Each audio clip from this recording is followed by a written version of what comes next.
Nós iremos meditar em 2 Timóteo, capítulo 1, versículos de 3 a 7. Peço que os irmãos abram as suas Bíblias. Nós podemos ver no relato bíblico que Timóteo ou sua vida, ela não é diferente de muitos de nós que estamos aqui. Nós encontramos em Timóteo muito da gente. Quando a gente lê sobre a sua vida, sobre a sua família e sobre como Paulo caminhava com ele. Ele era filho de um casamento misto. Seu pai era grego e sua mãe era judia. Timóteo vivia em Listra, que não era muito longe ali de Tarso. Sua mãe Eunice e sua avó Loide, como diz a palavra de Deus, provavelmente tenham se tornado cristãs a partir do momento da viagem missionária de Paulo e Barnabé àquela cidade. Quando Paulo e Barnabé passaram por ali. Timóteo teria por volta dos seus 20 anos e é capaz dele ter sido um dos que acolheram Paulo quando estava ali à beira da morte após ser apedrejado ali naquela cidade e ter convivido ou ter vivido essa experiência com ele. Não consta que o pai de Timóteo tenha se convertido em momento algum, nem ao cristianismo, nem ao judaísmo. A palavra de Deus não traz essa referência. Embora ele tivesse um exemplo em casa da sua sogra, da sua esposa, do seu filho, ele não teve o seu coração alcançado. E por nunca ter aderido a religião nenhuma, e muito menos a religião da sua esposa, ele não circuncidou seu filho no nascimento. Isso está registrado em 2 Timóteo, capítulo 16, versículo 3. Apesar disso, Timóteo foi sim educado na palavra de Deus, desde pequeno. E a fé cristã dessas 3 gerações era muito sincera, conforme lemos na palavra de Deus. Tudo isso fez com que Timóteo, apesar de jovem e apesar das paixões da mocidade e de tudo aquilo que interfere o nosso relacionamento com Deus, ele era um excelente exemplo de comportamento. A tal ponto que seu comportamento ele chamava a atenção de todos os crentes dali de Listra, mas também dos crentes da cidade próxima, de Icônio. Isso é muito significativo, porque mais tarde essa boa conduta seria exigida também dos diáconos, conforme carta escrita do próprio Paulo para ele. O jovem Timóteo tinha uma reputação boa na região, que Paulo resolveu levá-lo consigo e Silas nas suas viagens missionárias. Então ele era um jovem que tinha uma vida, de certa forma, que a gente encontra similaridade com as nossas vidas, nessa parte que diz respeito à educação cristã, à vivência do cristianismo, ao conhecimento de Deus, né? Nos nossos lares, geralmente acontece dessa forma, embora o projeto de Deus fosse que o homem fosse o sacerdote do lar, o que nós vemos na atualidade ou dentro dos nossos lares é quem primeiro fala de Deus para a gente é a nossa avó e a nossa mãe. Na maioria dos casos é dessa forma. E se você fizer uma pergunta aí por pessoas que você conhece, você verá que é assim. Eu sei que o tema dessa noite diz respeito à família e o foco de fato deve ser o núcleo familiar. E a gente está falando daquela família, pai, mãe, filhos, irmãos. Mas eu me apego a João 1, 12, 13, que diz: mas todos aqueles que o receberam, deu-lhes o poder de serem chamados filhos de Deus, a saber, aqueles que creram no seu nome. Então eu amplio essa ideia de família, que é o tema, né, da nossa mensagem, afinal estamos num culto de família, para abarcar a igreja como um todo também, porque a igreja também é família. E também me apego ali ao texto de Marcos, capítulo 3, versículo 31 e 35, quando Jesus estava reunido com os seus discípulos e chegaram anunciando que a sua mãe e os seus irmãos estavam ali querendo falar com ele. E Jesus disse: quem é minha mãe e quem são meus irmãos? Minha mãe, meu irmão e minha irmã são os que fazem a vontade do meu Pai. Então eu creio que essa mensagem, embora ela tenha o objetivo de alcançar as nossas famílias, ela também vai falar da nossa vida em comum, da nossa vida como igreja, como filhos de Deus, como irmãos em Jesus Cristo.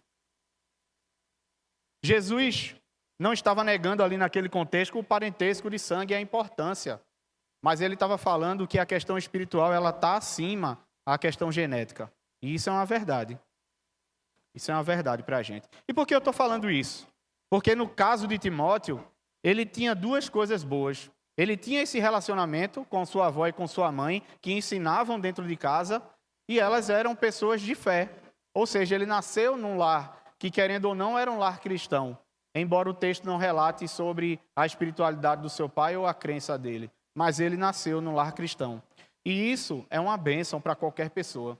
Você tem uma mãe, você tem uma avó, você tem alguém que fala de Deus quando você ainda é novo para você. Mas sabemos que há casos que em muitas casas isso não acontece. Muitas vezes você vai ser o primeiro a falar de Deus dentro da sua casa. Mas essa mensagem também é para você, embora trate da realidade ali de Timóteo. Porque muitas vezes você vai precisar ser essa referência de Deus para a sua família. Mas que independente disso, que você saiba que aqui na igreja do nosso Senhor Jesus Cristo, você tem irmãos e irmãs, você tem tios, você tem pais, você tem avós, você tem família. Igreja do Senhor Jesus Cristo é sua família. Que nos apoiam e nos encorajam nos momentos de dificuldade e nos sustentam em oração, assim como Paulo, no começo do texto que nós iremos ler e iremos nos debruçar essa noite, afirma que Paulo orava dia e noite pela vida de Timóteo. Sei que se você parar para pensar agora, você vai conseguir contar pelo menos 5 pessoas na sua mão que cumprem com esse papel na sua vida, que para você são como família, são como um irmão, é como uma mãe, é como uma avó, é alguém muito próximo, que às vezes você não tem esse parentesco de sangue, mas na igreja você encontra. 1 Timóteo 1:2, Paulo vai dizer a Timóteo, verdadeiro filho na fé. 2 Timóteo 1:2, a Timóteo, meu amado filho. Paulo era para Timóteo esse, que representava um pai, um irmão, um amigo, alguém em que ele podia confiar. Cuja relação aprenderemos esta noite. Vamos ao texto, 2 Timóteo, capítulo 1, versículos de 3 a 7. Vai dizer o seguinte: dou graças a Deus a quem sirvo com consciência limpa, assim como serviram os meus antepassados, ao mencionar-te sempre em minhas súplicas noite e dia. Recordo-me das tuas lágrimas e desejo muito te ver, para encher-me de alegria. Também recordo a fé sincera que há em ti, que primeiro habitou em sua avó Lóide e em tua mãe Eunice, e estou certo de que também habita em ti. Por essa razão, lembro-te de que despertes o dom de Deus que há em ti, mediante a imposição das minhas mãos, porque Deus não nos deu espírito de covardia, mas de poder, amor e de moderação. Amém. Vamos orar. Senhor Deus, mais uma vez eu me coloco diante de ti, Senhor, como instrumento nas tuas mãos. Faz desse teu filho, Senhor, vaso de barro, um instrumento para trazer tua palavra, que é ouro, Senhor, que é precioso para as nossas vidas. Me ajuda a transmitir aquilo que vem de ti e somente o que vem de ti. É isso que eu te peço em nome do teu filho amado Jesus. Amém. E muitos são os ensinamentos que nós poderíamos tirar desse contexto todo aqui do relacionamento de Paulo com Timóteo, relacionamento de Timóteo com sua família, com seu pai, com sua avó e sua mãe. Mas eu vou trazer aqui apenas 3 pontos nessa noite que eu acho que são importantes a gente analisar e são importantes levarmos para as nossas vidas. Eu falava há pouco que Paulo cumpria esse papel de pai, de irmão, né, de amigo para Timóteo. E podemos comprovar isso logo no primeiro versículo do texto que nós estamos lendo esta noite. No versículo 3, nós lemos que dou graças a Deus a quem sirvo com consciência limpa, assim como serviram os meus antepassados, ao mencionar-te sempre em minhas súplicas noite e dia. Ele tinha um intercessor que orava por ele diuturnamente. Porque essa expressão aqui que Paulo usa de orar noite e dia, não diz respeito a apenas um horário do dia, não. Diz respeito que Paulo ele vivia em espírito de oração. E que é a forma como nós deveríamos viver. Nós não deveríamos simplesmente ter um tempo ali para estarmos diante do Senhor. Lógico que é importante, mas a nossa vida inteira, ela precisa estar diante do Senhor. A nossa vida precisa ser uma oração. Na consciência de que Deus está presente nos nossos dias o tempo todo. Nós não saímos da presença de Deus. E igreja, será que temos ocupado na vida dos nossos jovens e adolescentes esse lugar de intercessores? Será que a gente tem de fato orado pelas novas gerações? pelos desafios que eles enfrentam, que são muitos, porque o mundo mudou. E se você já tem um pouco mais de idade, e se você já é jovem há muito mais tempo, como eu, né, a gente viveu uma outra realidade. A realidade que os nossos adolescentes e jovens vivem hoje é muito mais difícil, pelos acessos, pelas influências, por tudo aquilo que está ao redor, orbitando ao redor de suas vidas. Será que temos clamado ao Senhor por essas vidas, para que Deus os proteja das investidas do maligno? Mas uma coisa que é importante notarmos é que esse relacionamento entre Paulo e Timóteo, ele na verdade era uma via de mão dupla. Porque assim como Paulo se preocupava com ele e o amava, Timóteo respondia com o respeito e a dedicação que Paulo esperava dele. Timóteo ocupava esse lugar de filho, sendo alguém ensinável, primeiramente. Mas também era alguém responsável e, de igual modo, nutria amor e respeito também por Paulo. Então era um relacionamento onde se dava e se recebia. Como no versículo 4, Paulo expressa o desejo em vê-lo para encher-se de alegria. No versículo 4 nós lemos: recordo-me das tuas lágrimas e desejo muito te ver para encher-me de alegria. Em Filipenses capítulo 2, versículos 19 a 22, Paulo também demonstra essa verdade quando anuncia seus planos de enviar Timóteo como seu mensageiro a Filipos. E ele diz o seguinte: espero no Senhor Jesus em breve vos enviar Timóteo, para que eu também me anime recebendo notícias vossas. Porque não tenho nenhum outro como esse mesmo sentimento, que sinceramente cuide de vosso bem-estar, pois todos buscam o que é seu e não o que é de Cristo Jesus. Mas sabeis que ele deu provas de si e como um filho ao lado do Pai, serviu comigo em favor do Evangelho. Por isso que quando falamos de juventude, é impossível nós olharmos simplesmente para a juventude. É preciso olhar para esse relacionamento intergeracional. Porque a juventude não vai avançar sozinha e nem a igreja vai conseguir avançar sem a ajuda da juventude. É necessário que haja esse diálogo, porque é assim que a gente cresce, é assim que a gente aprende, é assim que a igreja do Senhor Jesus avança. É preciso que os jovens tenham esse apoio da igreja, assim como Timóteo tinha de Paulo, seja em oração, seja na disponibilidade de colocá-lo para servir, dando a ele confiança, sabendo que ele poderia sim avançar, porque teria alguém cuidando dele, alguém responsável se ele errasse ou se ele caísse, para que ajudasse ele a caminhar.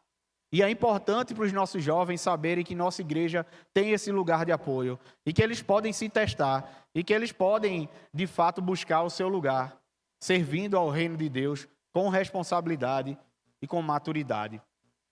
E os nossos jovens e adolescentes precisam estar nesse lugar também, de se deixar ser cuidado, de se deixar ser treinado, de se deixar ser lapidado pela igreja, porque aqueles que são mais experientes que estão sentados aqui têm muito a nos ensinar. A gente não pode relevar os cabelos brancos. A gente precisa aprender com as gerações que passaram pela gente, porque se as dificuldades dele foram diferentes, muita coisa eles têm para nos ensinar, independente da nossa realidade hoje. Leonard Ravenhill, um autor cristão e avivalista, ele tem uma frase muito interessante. Ele diz que Satanás não espera a juventude amadurecer para tentar contra ela. Ele avança impiedosamente contra os jovens, porque ele sabe que ganhando a juventude, ele ganha o futuro da igreja. E é assim que o inimigo das nossas almas faz, desviando a nossa juventude, tirando ela do lugar. Segundo uma pesquisa da Lifeway Research, 66% dos jovens cristãos abandonam a igreja nos anos da faculdade. 66%, meus irmãos. É muita coisa. É mais da metade. 66% dos jovens deixam de frequentar a igreja por pelo menos um ano, entre a idade de 18 e 22 anos. Eles passam um ano fora da igreja. Isso é muito, meus irmãos, para uma caminhada de vida. E a taxa de saída da igreja aumenta com a idade. Concluindo o estudo, que enquanto 69% frequentava a igreja aos 17 anos, o índice cai para 58% aos 18 anos e 40% aos 19 anos. Essa é a taxa dos jovens que participam, né, das atividades da igreja, que vai decaindo conforme o tempo vai passando.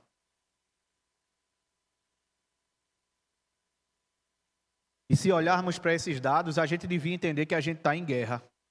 E uma guerra que a gente precisa se posicionar. Porque o tipo de guerra que nós só ganharemos se a igreja estiver de joelho, em oração pela nossa juventude, cuidando e protegendo, guardando eles em oração, intercedendo pelas novas gerações, porque jovens cheios do Espírito e de coragem, eles são forjados por famílias que intercedem noite e dia, assim como Paulo. Precisamos nos alegrar quando nós vemos a nossa igreja cheia de jovens e adolescentes.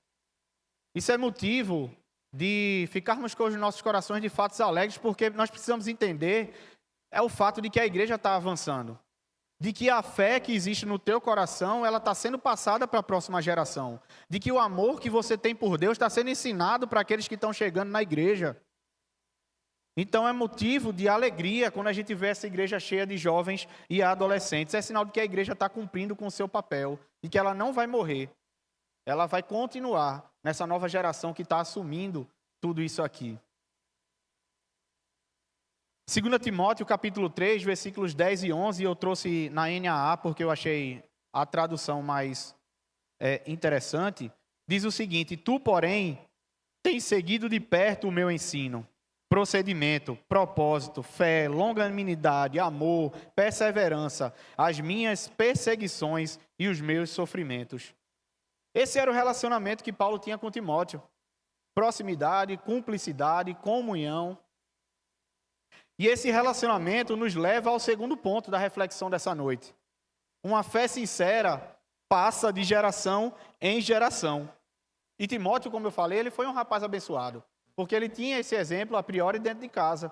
Ele tinha uma mãe e ele tinha uma avó que conheciam o evangelho e que tinham fé. Timóteo foi um rapaz que em sua casa tinha uma avó que se preocupava com ele, que orava com ele, que falava com ele sobre as coisas de Deus. Tinha uma mãe que também cumpria com esse chamado, com esse propósito. Eu, na minha vida, eu tive a experiência de ter uma mãe que me falou sempre de Deus. Talvez não da melhor maneira possível, porque minha mãe, naquela época, era católica, e aqui eu não faço nenhum juízo de valor aos católicos, mas simplesmente pelo fato de que ela era aquele tipo de católico que não era tão praticante, mas que ela ouvia falar de Deus e ela entendia um pouco sobre quem era Deus, e ela me ensinava isso. E antes de dormir, toda noite, ela me fazia rezar, o Santo Anjo do Senhor, me fazia rezar o Anjo da Guarda. E embora não fosse, de fato, hoje aquilo que eu conheço da palavra de Deus, mas era algo que mostrava para mim que existia algo maior do que eu e do que aquela vida que a gente vivia. Minha avó, da mesma forma, também falava de Deus para mim. Eu não tive uma experiência muito longa com minha avó, porque o Senhor a recolheu mais cedo. Então, minha avó partiu mais cedo. Mas eu me lembro que também ela falava sobre Deus. Então, desde cedo eu entendia que existia uma força, existia algo maior do que eu. E aquilo, chamou minha atenção. E mais velho, depois de um tempo, eu fui buscar entender o que era aquilo. Mas é muito importante quando a gente tem essas referências. E como eu falei, muitas vezes a gente não vai ter essa referência dentro de casa, mas a igreja, ela cumpre com esse papel. A igreja cumpre com esse papel que muitas vezes os nossos pais não conseguem, ou os nossos pais não estão no momento de falar para a gente sobre esse amor, sobre esse Deus maravilhoso que está sobre as nossas vidas. E ao longo da minha caminhada, Deus também colocou na minha vida irmãos e irmãs que me ajudaram a trilhar esse caminho, me mostraram meus erros, abriram meus olhos, me corrigiram quando necessário, e eu sou grato a Deus por todos eles. Se eu fosse enumerar aqui, seriam muitos, porque Deus usa muitas pessoas. Tiveram assembleianos, teve gente da igreja episcopal, teve gente da própria igreja católica. Então, assim, muitas pessoas me ajudaram nessa caminhada que eu trilhei. E eu posso dizer que eu sou feliz porque eu encontrei essas pessoas. E igreja é lugar disso também. Avós, pais, tios, amigos que me revelaram o amor de Deus, quem era Deus e a alegria de estar na sua presença. E eu posso também, de fato, afirmar, como Paulo afirma no seu texto, que eu fico muito feliz de estar aqui, porque eu sei que cada um de vocês tem esse mesmo sentimento no coração, de quando chega aqui e encontra pessoas que ama, pessoas que caminham com você, pessoas que lhe aconselham, e esse é um lugar de você estar feliz, por saber que tem pessoas que te amam. A igreja é esse lugar. A gente precisa encontrar na igreja essa casa, onde a gente tem família.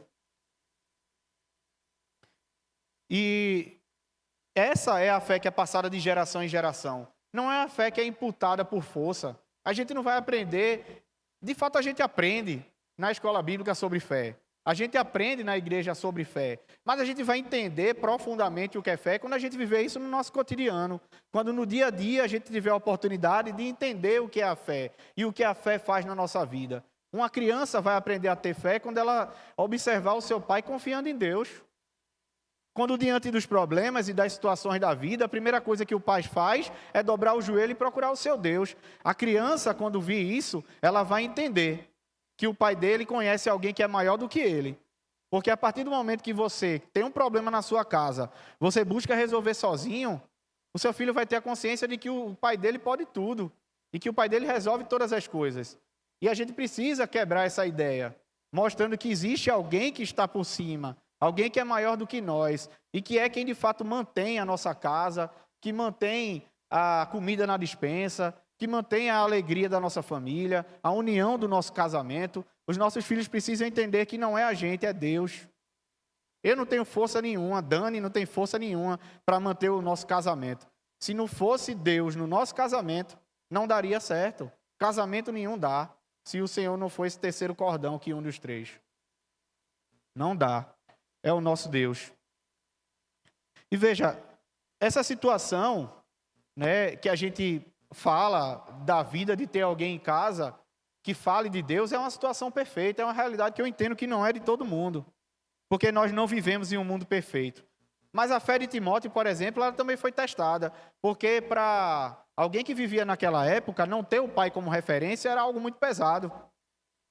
O pai era sempre a primeira referência, e ele não tinha. O seu pai era incrédulo, como nós podemos ler em Atos capítulo 16, versículo 1. Timóteo escolheu servir a Deus, convencido por aquilo que ensinou sua mãe e sua avó.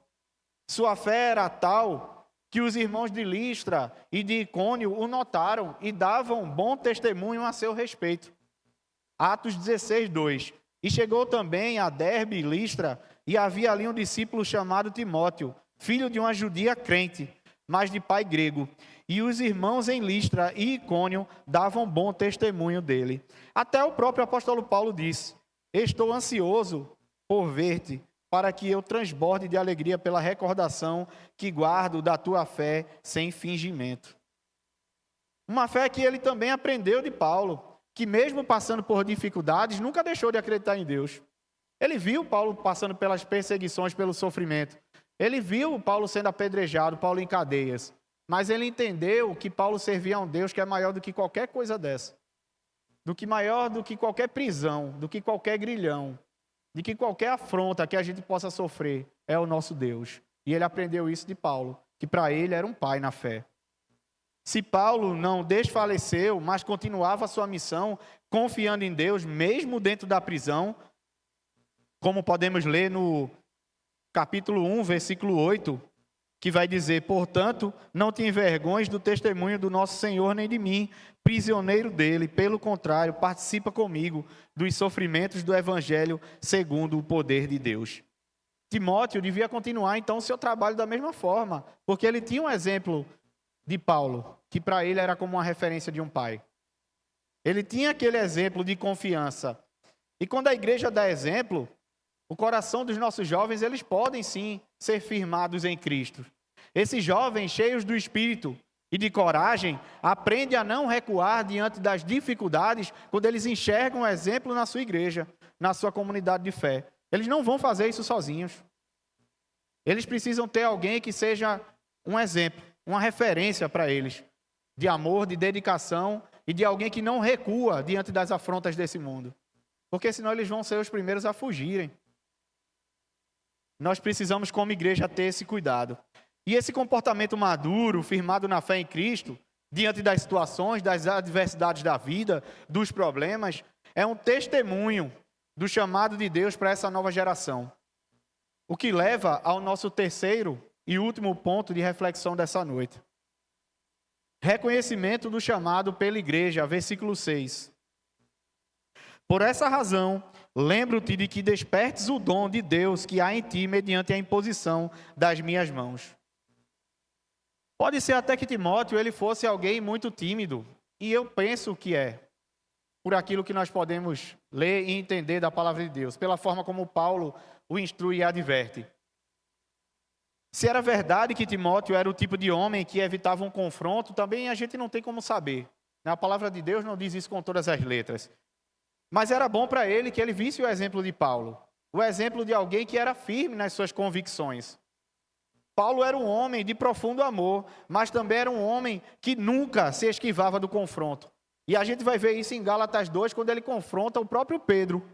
Quando ele fala com ele, Pedro estava tomando um caminho errado, e Paulo confronta e fala isso face a face. Paulo não tinha medo não de confrontar ninguém não. Ele era fiel à verdade que ele professava, aquilo que ele tinha aprendido do Senhor Jesus. E ele queria passar esse entendimento a Timóteo. Timóteo, você precisa ser firme naquilo que você professa, naquilo que você diz que acredita. Você precisa ser firme na sua fé. Timóteo já tinha um coração tenro de pastor de ovelhas, é fato. Mas era preciso forjar o seu espírito, que ainda era um espírito de um menino. Paulo queria desenvolver dentro dele a ousadia necessária para realmente liderar e servir a igreja de Cristo como ela precisa. Em 1 e 2 Timóteo há simplesmente 25 passagens diferentes onde Paulo encoraja Timóteo a ser ousado. 25 vezes Paulo diz a Timóteo: seja mais ousado, seja mais valente, tenha confiança em você mesmo. E eu penso que às vezes é isso que falta para os nossos jovens e para os nossos adolescentes. É uma palavra da sua igreja dizendo que eles têm condições, que eles têm capacidade de realizar o que eles quiserem para o reino de Deus. Porque não é só a pouca idade. Porque o poder que opera em nós é o poder do Espírito Santo, meus irmãos. Não é a idade que faz a diferença. É lógico que a idade traz o conhecimento e a sabedoria, mas é preciso que os nossos jovens e adolescentes, eles sejam experimentados na fé. É preciso que eles tenham suas experiências e possam crescer em Cristo Jesus.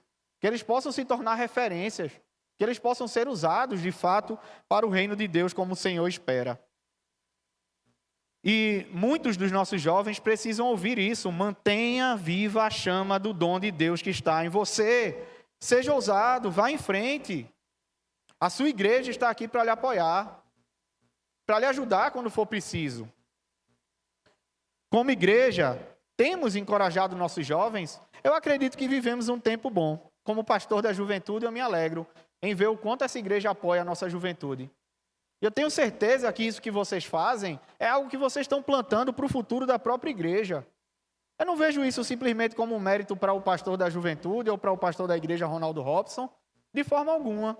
Mas eu vejo isso como tijolinhos que a igreja está colocando em um futuro muito próximo, onde eles serão aqueles que estarão à frente aqui, onde eles assumirão o púlpito, onde eles assumirão a direção, a regência ou o que quer que seja aqui na casa do Senhor. E é isso que eu enxergo, a sua igreja apoiando os jovens e adolescentes. Eu digo que muito alegra o meu coração. De fato, eu fico muito feliz em ver como a igreja ama a nossa juventude. Jovens, cheios do espírito e de coragem, tornam-se ousados quando recebem da igreja esse estímulo de confiança. Porque assim como lemos no versículo 7, que Deus não nos deu espírito de covardia, mas de poder, de amor e de moderação. Deus não nos deu, meus irmãos, espírito de covardia, mas de poder, de amor e de moderação. Paulo viu a timidez que havia em Timóteo. Paulo entendeu que ele precisava melhorar em alguns aspectos e que era preciso investir naquela vida. Timóteo conhecia o medo e às vezes o sentia de fato diante das situações. Veja, ele era muito jovem e Paulo colocou à frente de algumas igrejas que já estavam sendo levantadas para ser alguém que ia dirigir aquela igreja. É fato que devia ter medo nele. Uma falta de confiança, até pela falta talvez de prática, né, de assumir aquilo ali e entender de que ele era capaz. Mas Paulo via que ele era capaz e investiu na vida daquele jovem. Deus queria que Timóteo soubesse que esse medo não vinha do Deus a quem ele servia. Ele precisava saber que Deus não nos dá espírito de covardia. Querido jovem, é preciso que você saiba que o seu Deus não te deu um espírito de covardia. E que você precisa ser ousado porque Deus quer te usar. Deus quer fazer algo tremendo através das novas gerações. E Ele não vai parar. Ele quer te usar ousadamente para o reino de Deus, mas é preciso que você se coloque nesse lugar e que deixe Deus usar a tua vida. E caminhando para o fim dessa nossa reflexão, esse poder é expresso em nossas vidas enquanto podemos amar e servir aos outros. E aí eu já estou entrando no tema da nossa conferência de outubro. Mas de fato esse poder que Deus nos dá não é para a gente subjugar alguém, não é para a gente dominar alguém à força, não é para a gente se colocar acima de alguém, não.